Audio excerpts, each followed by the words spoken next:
সব দল দেখা শেষ, আগামীর বাংলাদেশ হোক ইসলামের বাংলাদেশ। আপনারা কি আল্লাহর অনুগত হতে চান না অবাধ্য হতে চান? অনুগত হতে চাইলে দিন কায়েমের পক্ষে আসা লাগবে। এই দেশে দিন কায়েম করতে আপনারা রাজি আছেন না নাই? কারা কারা রাজি হাত তুলে দেখান। আমার বন্ধু, এখন দিন কায়েম করতে তো রাজি হলেন।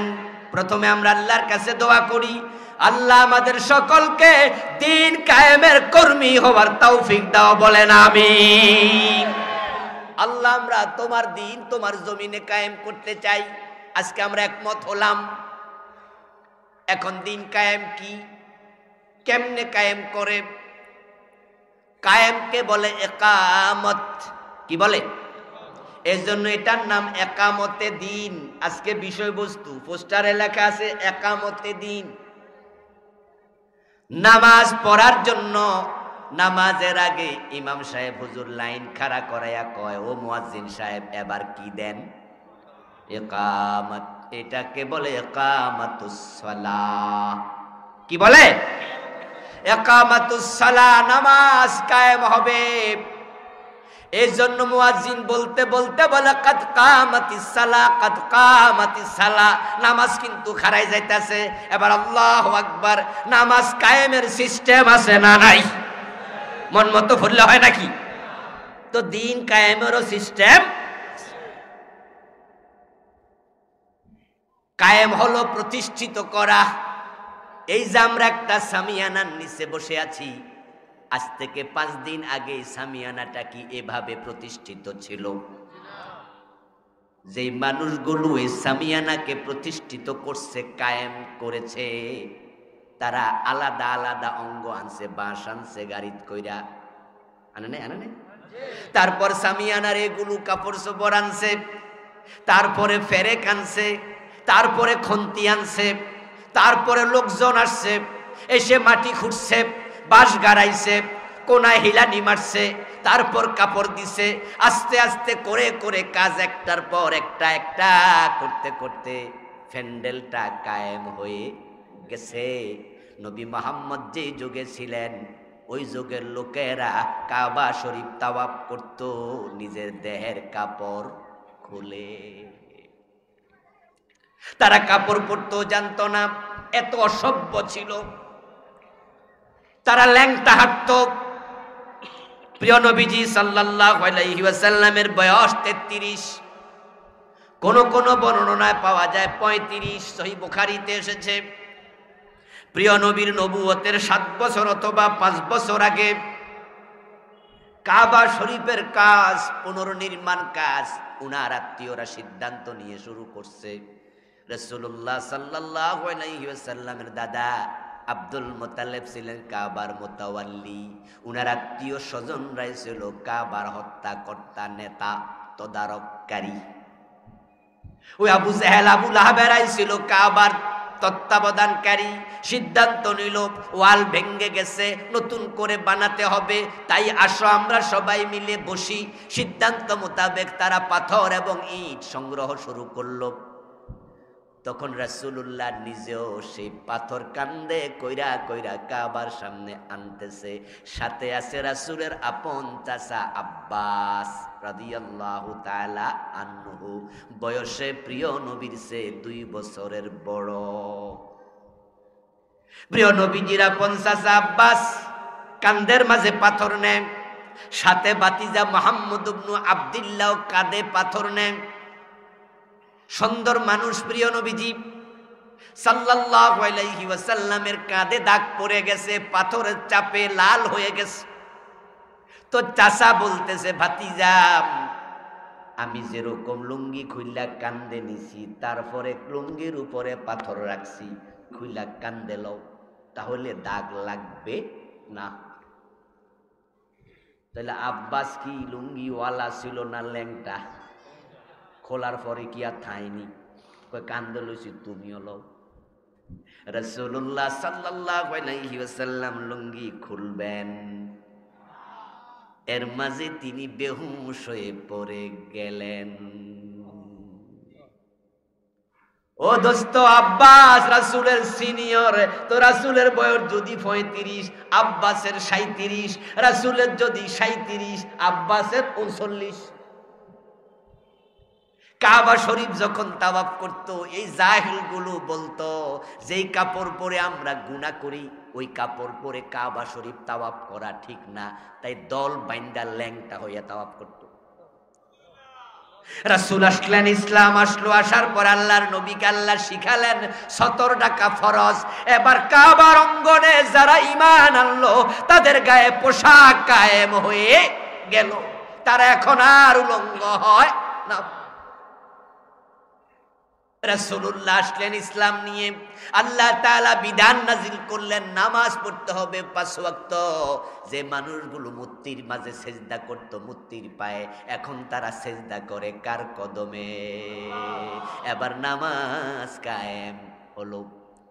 রমাদানে রোজা আসলো, 1 মাস রোজা রাখো, সাহাবারা রোজা রাখা শুরু করে দিল, তাদের জীবনে রোজা কায়েম হয়ে গেল। রাসূলুল্লাহ সাল্লাল্লাহু আলাইহি ওয়াসাল্লাম হিজরত করলেন, হিজরতের পরে আল্লাহ তাআলা কোরআনের আয়াত নাজিল করলেন, চুরি করো না, করলে হাত কেটে দাও। রাসূল বললেন হাত কাটা শুরু করো। এখন চোরের হাত কাটার বিধান কায়েম হয়ে গেল। আরব দেশের মানুষগুলো জেনা ব্যভিচার নিয়মিত করত, ওদের মাঝে পশুর স্বভাব ছিল। কুকুর কুকুরি, শুকর শুকুরি, ছাগল ছাগি, গাই গরু পুরুষ গরু, তারা যেমন মাঠে ছেড়ে দিলে সারা মানুষের সামনে একজন আর একজনের সাথে মিলিত হয়ে যায়, লজ্জার কোনো লেশ নাই, পশু পশুর সাথে মিলিত হয়। আরব দেশের মানুষের মাঝে একই স্বভাব ছিল। সাফা পাহাড়ে একটা মূর্তি ছিল, তার নাম ছিল ইয়াসাব। মারওয়া পাহাড়ে একটা মূর্তি ছিল, তার নাম ছিল নায়েলা। ইতিহাসে পাওয়া যায় ইয়াসাব একজন মানুষ, নায়েলা একজন মহিলা মানুষ। ইয়াসাব এবং নায়েলা ছিল প্রেমিক প্রেমিকা। তারা দুইজন জেনা করলো কাবার ভিতরে ঢুকে। মানে হারামি কারে কয়? মদ খাইছে তো খাইছে গো, মসজিদ খালি জায়গায় এখানে খাইছ। রাস্তার মোড়ে মদ খাইলে পুলিশিনি ধরে, তো মসজিদ যেহেতু খোলা আছে সব হিয়ানা যাই খাই। মদ খাওয়া এক হারাম, কবিরা গুনাহ। মসজিদের মতো পবিত্র জায়গায় খাইলে কি কবিরা গুনাহ ডাবল হইব না, যে মসজিদ অপবিত্র করবে? ওই দুই জালেম ইয়াসাব নায়েলা সরাসরি কাবার ভিতরে ঢুকে তারা জেনা করলো। আল্লাহ তাদের উপরে এতটা রেগে গেলেন, ওই দুইটা নারী পুরুষকে আল্লাহ তাৎক্ষণিক পাথর বানাইয়া দিলেন। লোকজন সকালবেলা গিয়ে দেখে একটা নারী একটা পুরুষ, তাদের চেহারা চেনা যায়, তারা ওই নারী পুরুষকেও চিনে। তারা জেনারত অবস্থায় এভাবে লেগে আছে। তখন তারা দুইটাকে টেনে আলাদা করলো এবং তারা বলল যে এটা বড় বরকতের কাজ হইছে। কিসের কাজ হইছে? কারণ তারা যে মূর্তিগুলো পূজা করত সে মূর্তিগুলো ছিল পাথর। লাত, মানাত, উজ্জা, হুবল, যেই যে মূর্তির তারা পূজা করত, তাকায়া দেখে এই যে মূর্তি, লাত মহিলা মূর্তি, মানাত মহিলা মূর্তি, উজ্জা মহিলা মূর্তি। কথা কি বোঝেন আমার? বাংলাদেশে হিন্দুদের মহিলা মূর্তি দেখেন নাই, কিন্তু হিন্দুদের মহিলা মূর্তি মন্দিরগুলোতে ল্যাংটা হয় না, ওরা কাপড় চোপড় পরাইয়া দেয়। অথচ আমাদের কুমিল্লা একটা জায়গা আছে, এটার নাম ময়নামতি, নাম শুনছেন? ময়নামতিতে একটা জাদুঘর আছে, ওখানে আছে বার্ড। ওখানে জাদুঘরটা হলো প্রত্নতাত্ত্বিক জাদুঘর। আমার বাড়িও কুমিল্লা।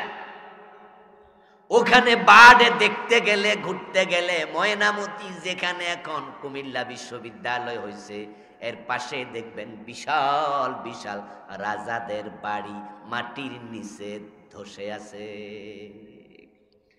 এক একটা বাড়ি আপনাদের এই মাঠের মতো 5টা মাঠ হবে, 10টা মাঠ হবে। আচ্ছা গেছেন নি কেউ? একটু হাত তোলা দেন দেখে, দুই একজন গেছেন। ওরে আল্লাহর অভাব নাই, থাক হাত তোলন লাগবো না, সাক্ষীর অভাব নাই। ও অনেকের বাড়িও মনে কইল। আমার বন্ধু বিশাল জায়গা, বিল্ডিং গুলো মাটির নিচে ধসে আছে, শুধুমাত্র ছাদ দেখা যায়। হাঁটতে শুরু করলে ঘুরে আসতে 10-15 মিনিটে পারবেন না, এত বিশাল।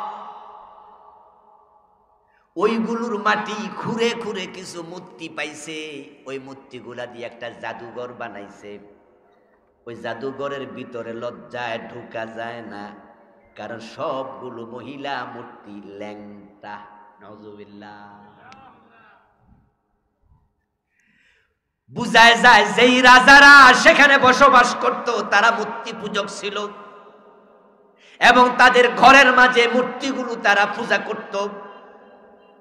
ইয়াসাপ এবং নায়ালার যে দুটা মূর্তি, আল্লাহর ঘরের ভিতরে জেনা করার কারণে আল্লাহ পাথর বানাইয়া দিছে।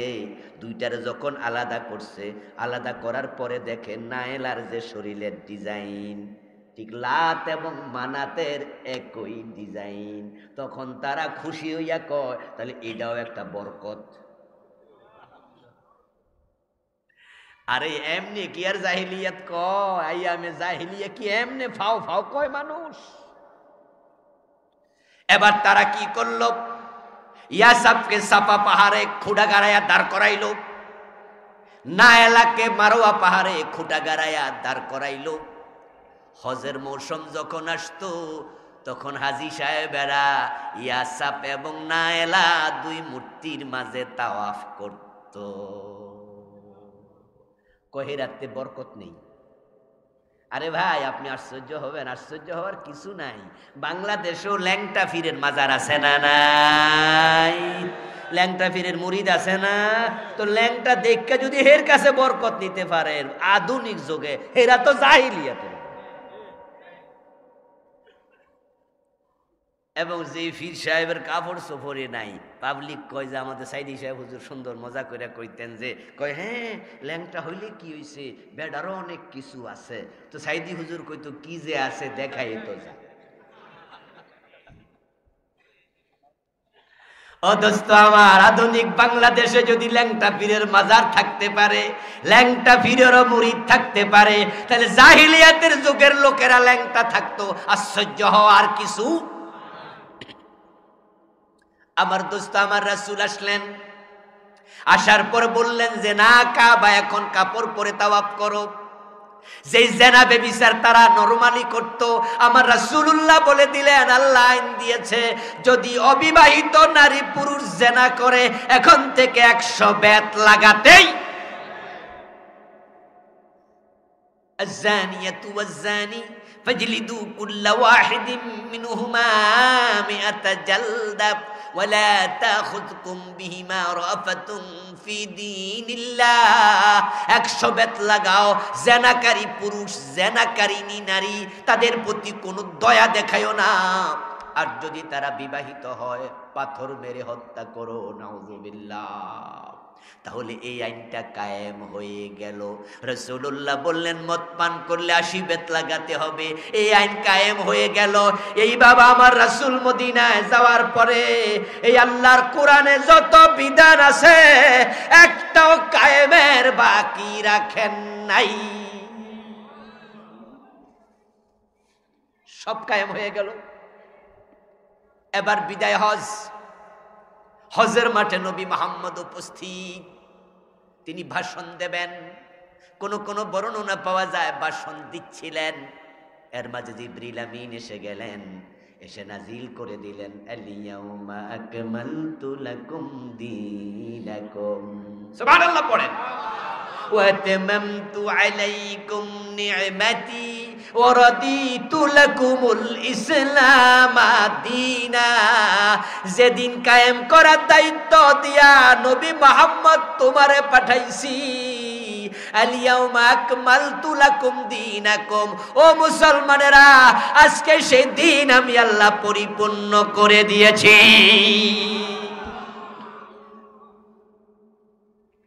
এবার আপনাদের কাছে প্রশ্ন করব, জবাব দিয়েন। বাংলাদেশে 92% মুসলমান আছেন, চোর ধরে হাত কাটার আইন আছে নাকি? ডাকাত ধরে শুলে দেয়া হয় নাকি? জেনা করলে 100 বেত লাগানো হয়, বিবাহিত কেস পাথর মারা হয়, মদ পান করলে 80 বেত দেয়া হয়, আজান হলে দোকান বন্ধ হয়। এখানে দিন আছে কিন্তু দিন কায়েম নাই। আমার নবী 23 বছরের ভিতরে 1.25 লক্ষ সাহাবীকে নিয়া তিনি দিন কায়েম করে ফেললেন। মদিনার 10টা বছর ইসলামী রাষ্ট্র আল্লাহর কোরআন দিয়ে চালালেন। তারপর আবু বকর, ওমর, ওসমান আলী রাদিয়াল্লাহু তাআলা আনহুম তারা 30 বছর আল্লাহর কোরআন দিয়ে ইসলামী রাষ্ট্র চালালেন। হযরত ওমরের সময় ইসলামী রাষ্ট্রের সীমানা ছিল অর্ধ পৃথিবী। কবি নজরুল চমৎকার ভাবে বলেছেন, অর্ধ পৃথিবী করেছো শাসন, ধুলার তখ্তে বসে, খেজুর পাতার প্রাসাদ তোমার বারে বারে গেছে খসে। আমার রাসূল যদি 23 বছরের ব্যবধানে 1.25 লক্ষ সাহাবীকে নিয়ে ইসলামের প্রতিটা বিধান কায়েম করতে পারে, 53 বছরের বাংলাদেশে 16 কোটি মুসলমান থাকতে আল্লাহর আইন দিয়া বাংলাদেশ একদিনও চলে নাই, এ মুসলমানগুলো সফল না ব্যর্থ? এই ব্যর্থতার দায় নিয়ে আল্লাহর সামনে খাড়াইবেন কেমনে?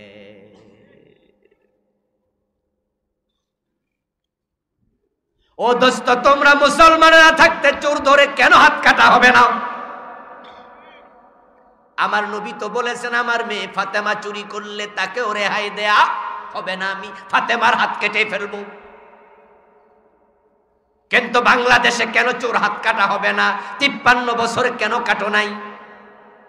দেশ স্বাধীন হলো 71-এ,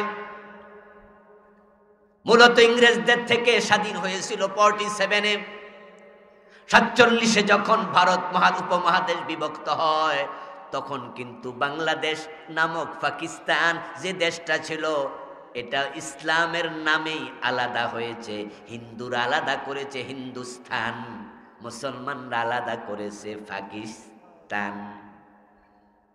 পাকিস্তানটা মুসলমানের, হিন্দুস্তান হিন্দুর। অথচ 47-এর সেই জিন্নারা, সেই ইয়াহিয়ারা, ভুট্টুরা, তারা মুসলমানের নামে দেশ আলাদা করেছে, কিন্তু কোরআনের আইন কায়েম করে নাই। এটা নেতৃত্বের বড় ব্যর্থতা। তারপর 47 থেকে 1971 পর্যন্ত গেল। 71-এ দেশটা আবার স্বাধীন হয়ে বাংলাদেশ হলো। 72-তে সংবিধান লেখা হলো। কমিটির প্রধান হলো ডক্টর কামাল হোসেন। সে যখন সংবিধান লেখে, চোর ধরে হাত কাটার আইন ঢোকানোর সুযোগ ছিল কিনা? কথা বলে না কেন? ছিল কিনা? ঢুকাইল না। 72-তে সংবিধান লেখার পর এই সংবিধানটাই পর্যন্ত পরিবর্তন হয়েছে 17 বার। কতবার?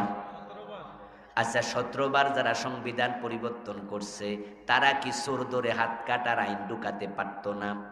কিন্তু তারাও ঢুকাইল না। কারণ খুঁজলে যেটা পাওয়া যায় সেটা হলো, তারা বুঝেছে তারা এমন নেতা, যদি চোর ধরে হাত কাটার আইন করে, অনেক নেতার নিজের হাত থাকবে না।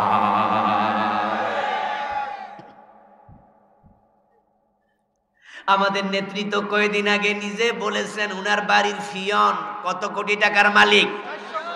400 কোটি। 400 কোটি টাকা পাইল কই? উনি কি চাকরি করে কামাইছে? ফিয়ন মানুষ এত টাকা পায় কই? নিশ্চয় দেশের টাকা লুট করেছে। বড় বড় প্রজেক্ট গুলো নেতাকে ধরে পাস করায়া দিছে, ওখান থেকে কোটি কোটি টাকা কামাইছে। এই টাকাটা প্রজেক্টের বাজেটের টাকা। প্রজেক্ট ভালো করে না, না করার কারণে রাস্তা শেষ হওয়ার আগে রাস্তার চামড়া থাকে না। রডের বদলে কি দেয়? আপনারাই দেখছেন। ও দোস্ত, এখন যে রাস্তা 100 কোটি টাকা বাজেট হলো, এই টাকাটা কোত্থেকে আসে, কোথা থেকে আসে? উত্তর হলো এটা রাজস্ব খাত থেকে আসে। এটা সরকারের যারা চালায়, মন্ত্রী এমপি, তাদের বাপের টাকা না, এটা রাষ্ট্রের টাকা, ঠিক কিনা? এটা রাজস্ব, রাষ্ট্রের টাকা, এটা আপনার আমার টাকা। এই যে মোবাইলে 100 টাকা যদি আপনি ঢুকান, সাথে সাথে 15 টাকা কেটে নিয়ে নেন। তাহলে আপনি ঢুকাইছেন 100, পাইছেন 85, 15 টাকা ভ্যাট কেটে নিল। এই যে আপনাদের ঘোড়াশাল ব্রিজ দিয়া আমরা প্রাইভেট কার চালায়া যাই, মাগনা যাই না, টোল দেয়া লাগে। যমুনা ব্রিজে প্রতিদিন কোটি কোটি টাকা টোল ওঠে, পদ্মা সেতুতে ওঠে, আপনার মেঘনা সেতু, দাউদকান্দি সেতু, একদিন কোটি কোটি টাকা ওঠে। আমরা যে বিভিন্ন জিনিস কিনলে আমাদের ভ্যাট দিতে হয়, দিতে হয় না? ভ্যাট দিতে হয়, ভ্যাট। টাকা ইনকাম করলে ট্যাক্স দিতে হয়। এগুলো রাজস্বের টাকা। 100 কোটি টাকা জমা হলো। এবার আপনাদের এই রাস্তার জন্য 100 কোটি টাকা বরাদ্দ দেয়া হলো। কিন্তু বরাদ্দ যে নেতা দিছে, ওই নেতার কাছ থেকে যে বরাদ্দ পাইছে, পাওয়ার সময় তার সাথে চুক্তি হইছে, তোমারে যদি দেই আমারে দিবার 10%, মানে 100 কোটির 10 কোটি এখানে শুরুতেই।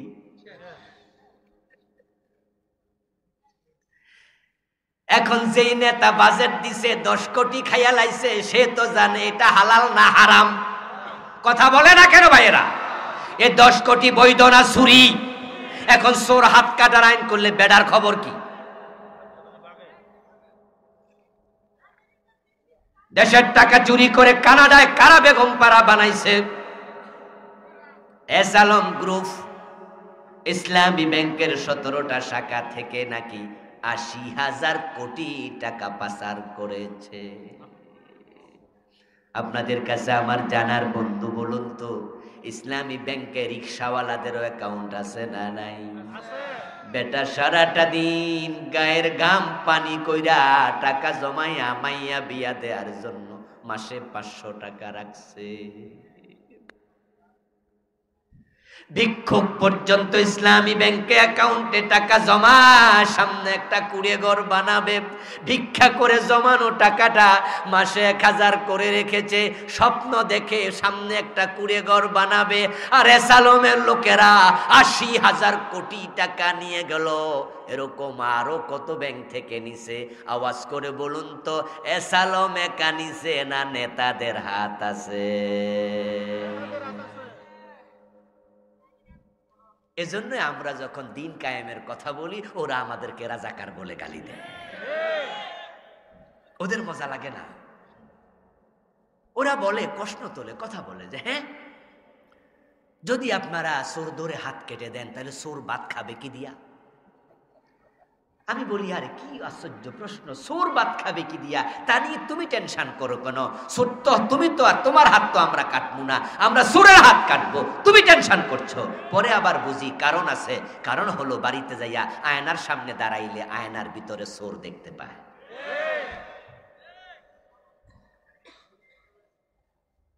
এই দেশটাকে তারা সোনার বাংলা বানাতে পারত, কিন্তু তারা বানাইছে তলাবিহীন জুড়ির বাংলা। এখন ইসলামী ব্যাংক, আপনার বিভিন্ন ব্যাংকে, সরকারি শিডিউল ব্যাংকে আপনি যাবেন, 10 লাখ টাকা একসাথে দিতে পারে না। অনেক ব্যাংক রিফিউজ করেছে, আমাকেও করেছে। আমার বন্ধু বলতেছে, এত টাকা একসাথে পারবো না হুজুর, কালকে আইসেন। সরকারি ব্যাংক বলে কি রে?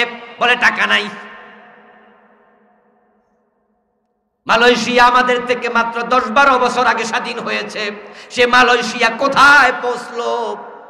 আমি 2007-08-এর দিকে মালয়েশিয়া গিয়েছিলাম, আপনারা অনেকে গেছেন। ওখানে যাই আমার শখ হলো, 50 তলা বিল্ডিং দেখি, কয়টা গুনতে পারিনি। দেখি ডাইনে বামে অভাব। বলেছে আমার সোনার বাংলা। কেন বলেছে জানি না। হ্যাঁ, সত্যি এটা সোনার বাংলা। তিনি তো বিলেতে লেখাপড়া করেছেন, তাই কম্পেয়ার করে দেখেছে যে বিলেতে লেখাপড়া করছে, ইউকেতে থাইকা, সেখানে বছরের মাঝে 5 মাস থাকে বরফে ঢাকা, ফল হয় না, ফসল হয় না। কিন্তু সেই ইউকের আবহাওয়ার তুলনা আমার দেশের আবহাওয়া সোনার আবহাওয়া। আমেরিকা পৃথিবীর সেরা দেশ, আমিও সেই দেশে তিনবার 3 সময় আলাদা সময় গিয়েছি। এই অগাস্টের 5 তারিখ আমি আমেরিকায় গিয়েছি, 22 দিন ছিলাম। যখন দেশ স্বাধীন হয় এসে স্বাধীনতার স্বাদ ভোগ করেছি।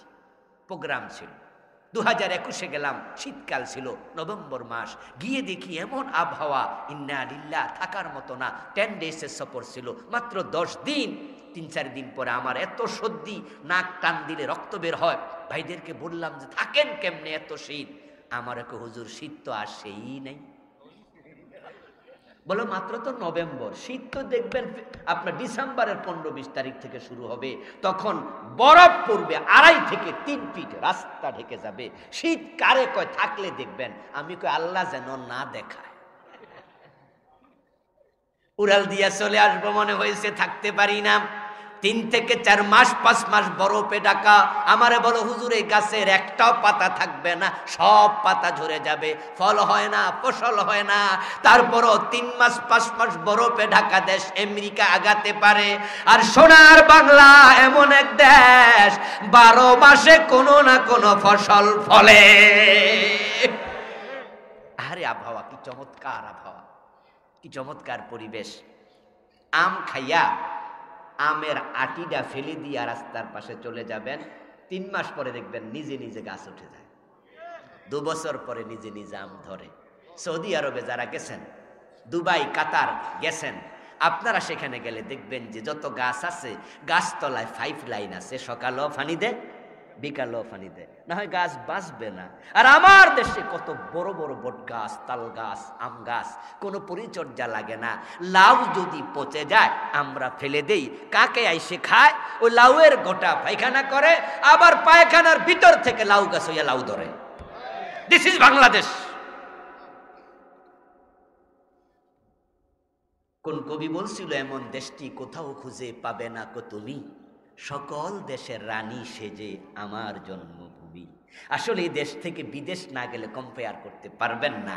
কিন্তু এই চমৎকার সোনার দেশটাকে কারা ভিক্ষুকের দেশ বানাইলো? এই চোরগুলা, চোর বাটপারগুলা। বঙ্গবন্ধু শেখ মুজিবুর রহমান তিনিও স্বপ্ন দেখেছিলেন সোনার বাংলা বানাবেন, কিন্তু 1.5 থেকে 2 বছর পরে স্বপ্ন ভেঙে গেল। তিনি আফসোস করে বলেছিলেন, মানুষ পায় স্বর্ণের খনি, আমি পাইছি চোরের খনি। বলেছিলেন আমার ডানে চোর, বামে চোর, সামনে চোর, পিছনে চোর। আমি বলি দোস্ত, তখন তো বাংলাদেশের রাজনৈতিক দল ছিল না, তাহলে চোরগুলো কারা? কারা তারা? ওই চোরগুলো আর চোর নাই, এক একটা এখন ডাকাত হয়ে গেছে। ওদেরকে থামাতে হলে দিন কায়েম করো, হাত কাটা শুরু করো, সোনার বাংলা হতে এক যোগও লাগবে না।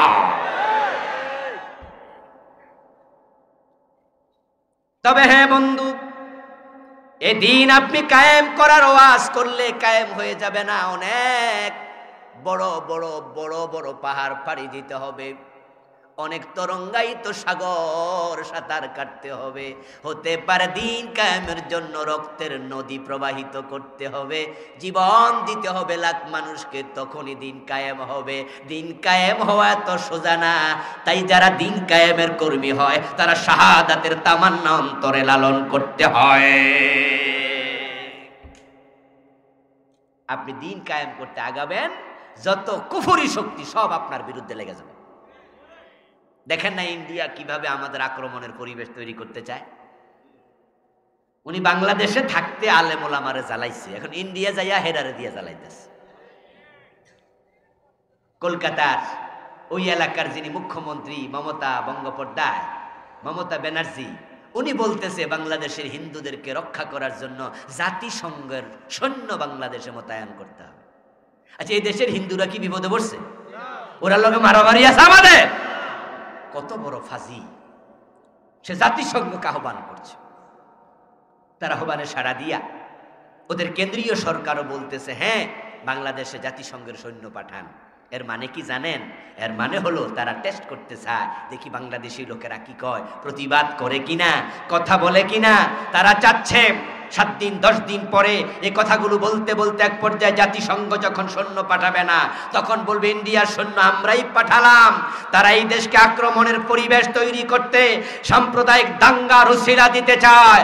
আমরা সতর্ক করছি ইন্ডিয়াকে, সোজা হাতে যদি ঘি না ওঠে আঙ্গুল আমরাও বাঁকা করতে জানি।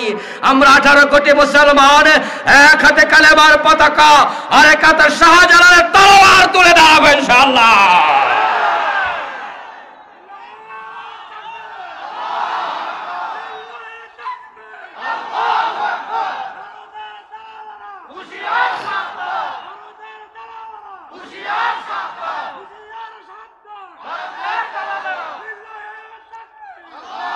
আমার ভাইয়েরা, আপনারা কি ভয় পান? ইন্ডিয়া যদি আক্রমণ করে তাহলে প্রতিরোধ গড়ে তুলবেন কিনা?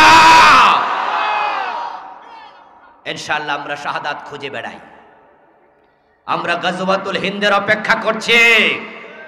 আমাদেরকে ভয় দেখাও না, মৃত্যুকে আমরা ভয় পাই না, শাহাদাতের মৃত্যুকে আমরা কপালে চুমু দেই। প্রিয় ভাইয়েরা, আমরা বিশ্বাস করি আমাদের আল্লাহ আমাদেরকে একা ছেড়ে দেবেন না। আমাদের সাথে কে আছে? আল্লাহর উপর তাওয়াক্কুল বাড়ান। যে 5 জন নবীর আলোচনা এখানে আসলো,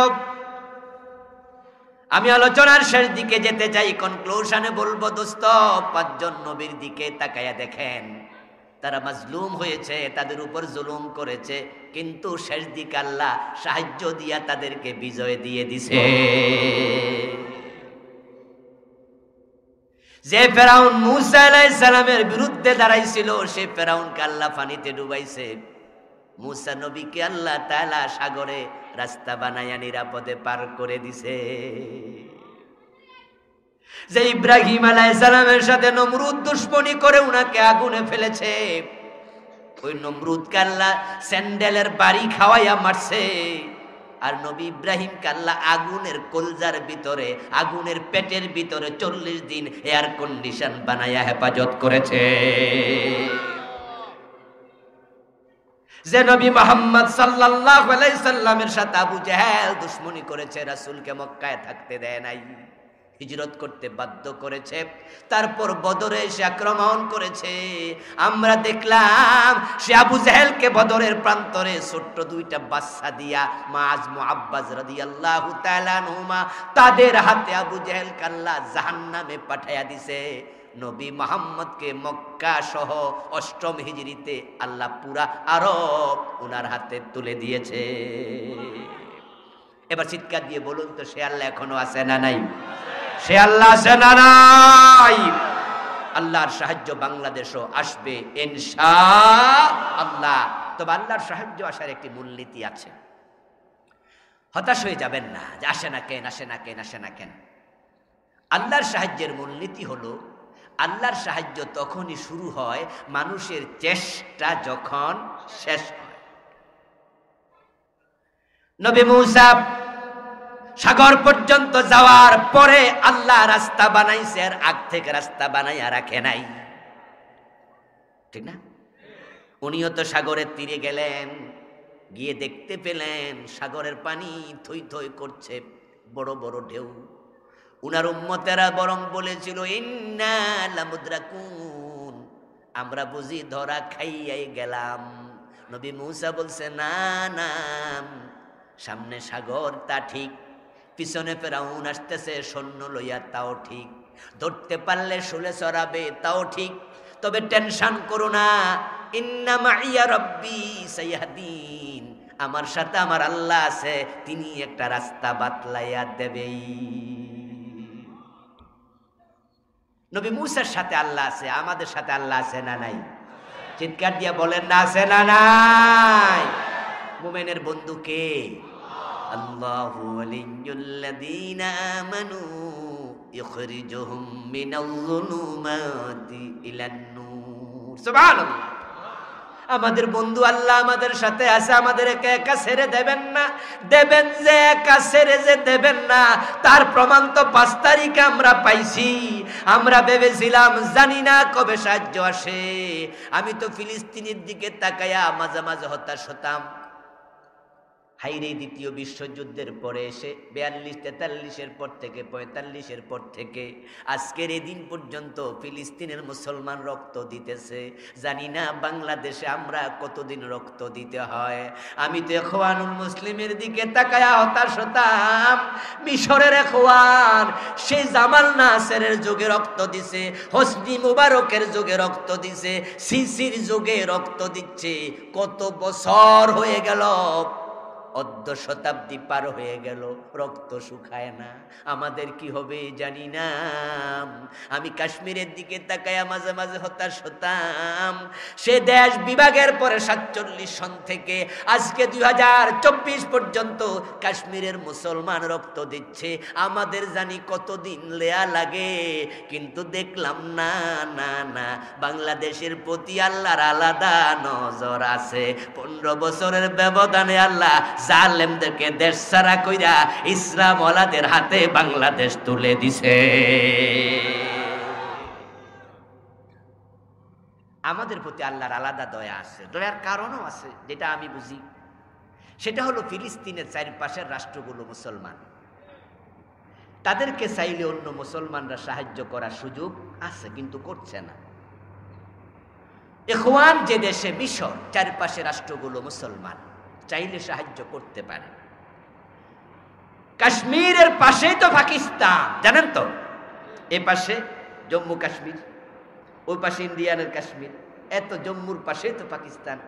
পাকিস্তান চাইলে হেল্প করতে পারে, কিন্তু অবস্থানগতভাবে বাংলাদেশ, চারদিকে ইন্ডিয়া, 3 দিকে তাদের জলভাগ, একদিকে তাদের পানি, ঠিক না? 3 দিকে স্থলভাগ, একদিকে জলভাগ। এবং আমাদের সাথে সামান্য একটু জায়গা আছে, সেটা মায়ানমার। তো মায়ানমারের বৌদ্ধরা তো মুসলমান পাইলে জবে করে, ঠিক না? তো মায়ানমারও আমাদের বিরোধী, ইন্ডিয়াও বিরোধী।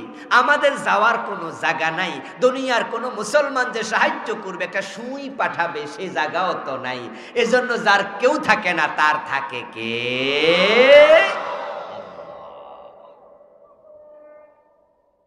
ভয় পাবেন না মোটেও, ভয় পাওয়ার কোনো কারণ নাই। মানুষের চেষ্টা যেখানে শেষ হবে, আল্লাহর সাহায্য সেখান থেকে শুরু হবে। নবী ইব্রাহিমের জন্য আগুন আল্লাহ আগে ফুলবাগান বানান নাই। যখন ইব্রাহিমকে আগুনে ফেলে দিয়েছে, আগুনে পড়ার পূর্বক্ষণে আল্লাহ আগুনকে ডাক দিয়ে বলছে, কুলনা ইয়া নারু কুনি বারদান ওয়া সালামান আলা ইব্রাহিম।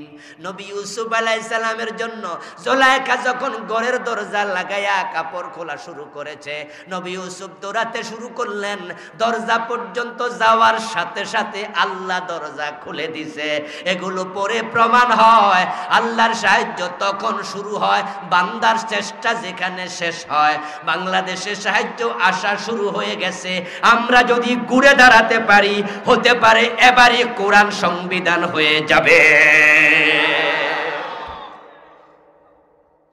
ঘুরে দাঁড়াতে হবে, দাঁড়াতে হবে। সুযোগ আল্লাহ দিয়েছে, সুযোগ কাজে লাগাতে হবে। সুযোগ বারবার আসে না, সুযোগ বারবার আসে না। এবার সুযোগ এসেছে যে সংবিধান ধর্মনিরপেক্ষ ডক্টর কামাল হোসেনের লেখা, তা এখনই পরিবর্তনের সুযোগ এসেছে।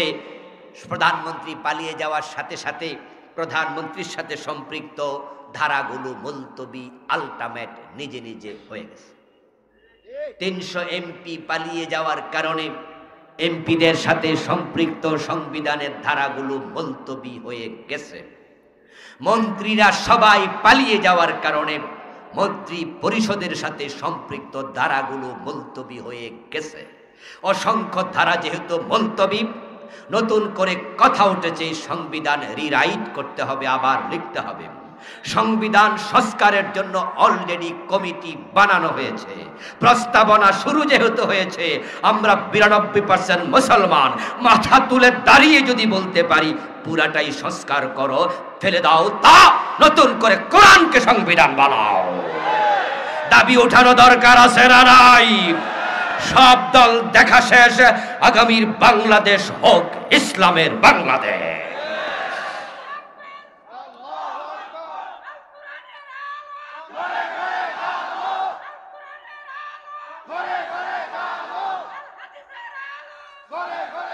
আমার প্রিয় ভাইয়ের, আসুন আমরা দিন বলতে বুঝি ইসলাম। শুধু নামাজের নাম ইসলাম, শুধু রোজার নাম ইসলাম, শুধু হজ যাকাতের নাম ইসলাম, শুধু জিকির আজকারের নাম ইসলাম। ইসলাম তো জীবন ব্যবস্থা।